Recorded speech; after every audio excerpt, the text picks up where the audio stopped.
Good morning student. Class fifth subject Hindi lesson 3। Today topic अपनी वस्तु।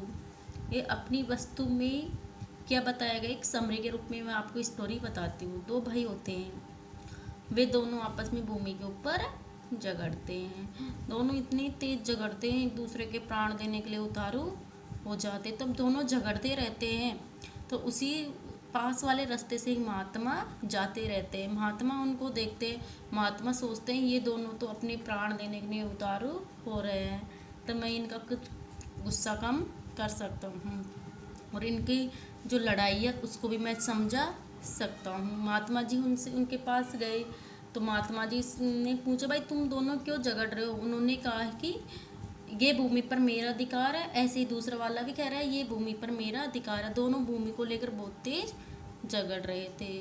तो महात्मा जी क्या करते हैं, दोनों को गुस्सा देखकर क्या करते हैं, दोनों से अपने अपने घर से भोजन मंगवाते हैं। महात्मा जी दोनों को शांत, महात्मा जी भी स्वयं भी भोजन करते हैं और दोनों को भी करवाते हैं। भोजन करने के बाद दोनों का गुस्सा शांत हो जाता है।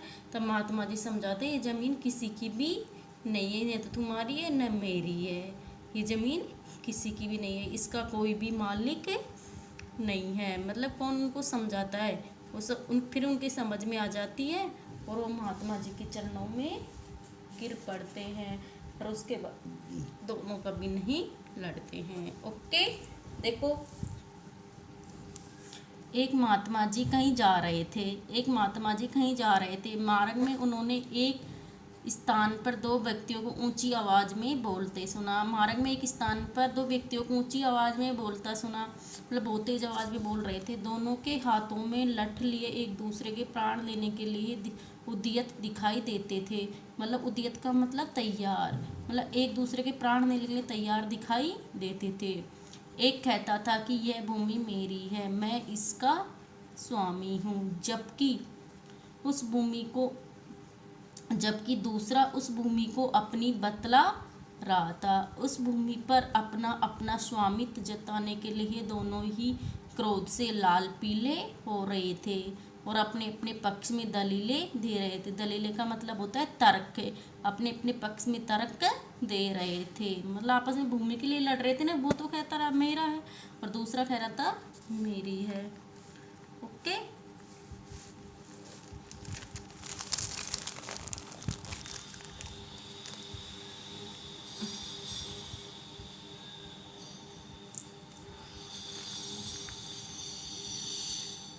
संत महात्मा तो स्वभाव से ही दयालु और परोपकारी होते हैं, सदैव सबका भला ही चाहते हैं। उन्होंने मन ही मन में विचार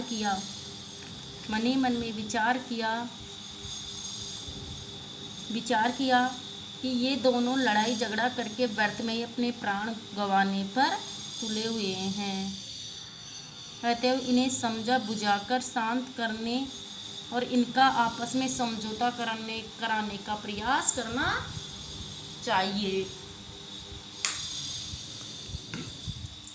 मतलब संत महात्मा क्या कह रहे थे, संत महात्मा कैसे होते हैं, दयालु और परोपकारी, सदैव सबका भला ही चाहते हैं। उन्होंने मन ही मन में विचार किया कि ये दोनों लड़ाई झगड़ा करके व्यर्थ में ही अपने प्राण गंवाने पर तुले हैं। अतएव इन्हें समझा बुझाकर शांत करने और इनका आपस में समझौता कराने का प्रयास करना चाहिए। यह सोचकर वह निकट गए। उन्होंने संबोधित करते हुए बोला, हे भद्र पुरुषों, तुम लोग कौन हो और आपस में झगड़ा क्यों कर रहे हैं? उनके पास गए और बोला, हे भद्र लोग, तुम कौन हो और आपस में झगड़ा क्यों कर रहे हो? ओके,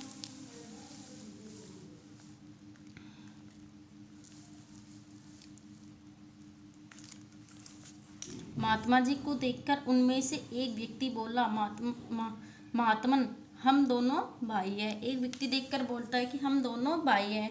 हमारे पिता ने मरते समय अपनी संपत्ति को जो बंटवारा किया था उस अनुसार इस भूमि का मालिक मैं हूँ, फिर भी यह व्यर्थ में ही झगड़ा कर रहा है। दूसरे व्यक्ति तुरंत चिल्लाया। तत्काल का मतलब तुरंत चिल्ला उठा, महाराज यह बिल्कुल झूठ बोल रहा है। यह भूमि इसके भाग में नहीं बल्कि मेरे भाग में आती है, इसलिए इसका असली मालिक मैं हूँ।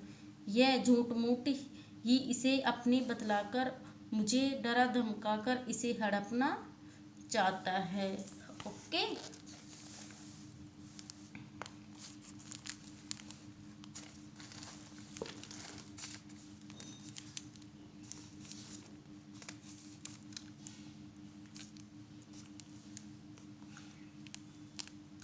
महात्मा जी ने शांत भाव से फरमाया, तुम दोनों इस भूमि को अपना कहते हो और अपने अपने पक्ष में दलीलें देते हो। दलीलें के मतलब तर्क। ऐसे में तो इसका निर्णय कभी नहीं होगा। इसलिए अच्छा यही रहे कि जिस भूमि के लिए तुम दोनों मरने मारने पर उतारो है, उससे ही ये बात पूछ लो, उसका असली मालिक तुम दोनों में से कौन है। मतलब जिस भूमि के लिए तुम दोनों झगड़ा कर रहे हो, उसी भूमि से पूछ लो कि उसका असली मालिक कौन है। ये स्वयं ही इस बात का निर्णय कर देगी और ये स्वयं इस बात का निर्णय कर देगी। कुछ पल दोनों महात्मा जी की मुख की ओर ताकते रहे, किंतु यह कैसे संभव है? भूमि भी कभी बोलती है? महात्मा जी ने उत्तर दिया, हाँ अवश्य बोलती है, परंतु उसकी आवाज़ तुम लोग नहीं सुन सकते। किंतु यह बताओ कि भूमि जो भी निर्णय देगी, क्या तुम दोनों को मान्य होगा? मतलब महात्मा जी कह रहे हैं भाई भूमि से पूछ लो कि उनका असली मालिक कौन है। तो उनसे पूछते हैं, दोनों भाई पूछते हैं, क्या भूमि कभी बोलती है क्या? भाई भूमि भी कभी निर्णय देगी? तो महात्मा जी कहते हैं अवश्य बोलती है, पर तुम लोग नहीं सुन सकते। पर लेकिन भूमि जो निर्णय देगी तो तुमको क्या मानने होगा?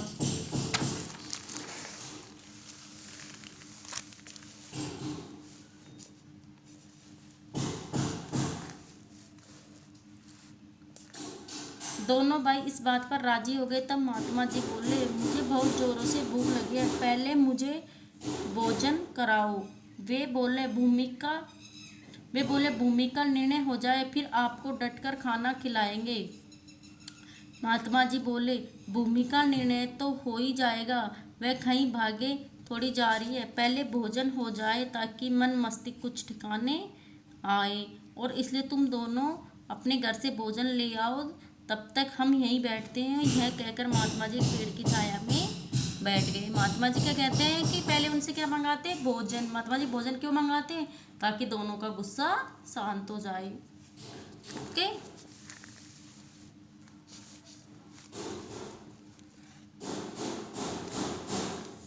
दोनों भाई घर गए, अपने अपने घर से भोजन बनवा कर लेकर आए। महात्मा जी ने उन दोनों को बैठ जाने को कहा। तत्पश्चात इसके बाद उन्होंने भोजन के 3 भाग के दोनों भाइयों को भोजन कराने का आदेश देकर स्वयं भी भोजन करने लगा। इस प्रकार ऊपर की सब बातचीत और भोजन आदि से लगभग 2 घंटे लग गए। महात्मा जी की समस्त कार्रवाई का उद्देश्य केवल क्या था? दोनों का क्रोध कुछ कम किया जाए। मतलब दोनों भाई टाइम पहले बहुत ज़्यादा गुस्सा हो रहे थे, लेकिन दोनों घर जाएंगे, भोजन बनवाएंगे, टाइम लगेगा, उसके बाद आएंगे, भोजन करेंगे, तो दोनों का गुस्सा शांत हो जाएगा, ताकि उन्हें समझाया बुझाया जा सके। और हुआ भी यही। ये दोनों जब भोजन से निवृत्त हुए तो काफ़ी शांत थे। उन्होंने महात्मा जी के चरणों से में विनय की, मतलब महात्मा जी के चरणों में विनय की। विनय का मतलब निवेदन किया, महाराज यह भूमि तो कुछ बोलेगी नहीं, इसलिए आप ही हमारा निर्णय कर दो। भोजन करने के बाद उनका गुस्सा शांत हो गया। उन्होंने महात्मा जी से कहा कि महात्मा जी ये भूमि तो कभी नहीं बोलेगी, आप इसका निर्णय कर दीजिए।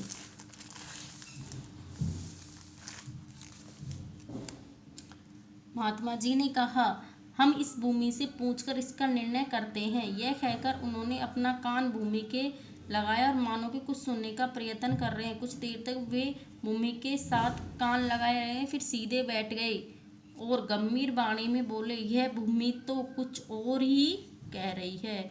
दोनों भाई बोले, महाराज भूमि क्या कह रही है? महात्मा जी ने कहा, यह भूमि कहते कि ये दोनों व्यर्थ में मेरे ऊपर अधिकार जमाने के लिए झगड़ा कर रहे हैं, क्योंकि मैं इन दोनों में से किसी की नहीं हूँ। हाँ, ये दोनों अवश्य मेरे हैं। मैंने इनकी कई पीढ़ियों को पाला है और जाते हुए भी देखा है। महात्मा जी कहते हैं भूमि तो कुछ और ही कह रही है। तो दोनों भाई पूछते हैं क्या कह रहे हैं? तो वो कह रहे हैं कि भूमि कह रही है कि ये दोनों व्यर्थ में ही मेरे ऊपर अधिकार जमाने के लिए झगड़ा कर रहे हैं। मैं दोनों में से किसी की नहीं हूँ, लेकिन ये दोनों अवश्य मेरे हैं और मैंने इनकी कई पीढ़ियों को पाला है। ओके,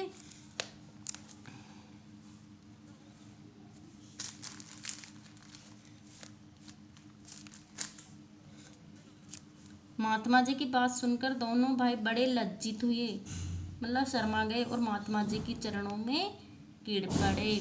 महात्मा जी ने लोहा गर्म देखकर चोट की और उन्हें समझाते हुए कहा, तनिक विचार करो, जिस भूमि के लिए तुम आपस में झगड़ा कर रही हो, क्या वह आज तक किसी की बनी हुई है जो तुम लोगों की बन जाएगी? मनुष्य मेरी मेरी कहकर व्यर्थ में यत्न करता है, मतलब प्रयत्न करता है, यह नहीं सोचता इनमें से कुछ भी मनुष्य का अपना नहीं है। बड़े बड़े छत्रपति राजा भी इन्हें अपना कहकर चले गए, परंतु साथ में क्या ले गए? कुछ भी नहीं। वे खाली हाथ संसार से आए थे, खाली हाथ संसार से चले गए। महात्मा जी कह रहे, तुम जमीन पर व्यर्थ में ही झगड़ा कर रहे हो, ये जमीन किसी की भी नहीं है। बड़े बड़े छत्रपति राजा महाराजा भी अपना अपना कहकर चले गए, खाली हाथ चले गए, खाली हाथ संसार में आए थे। ओके,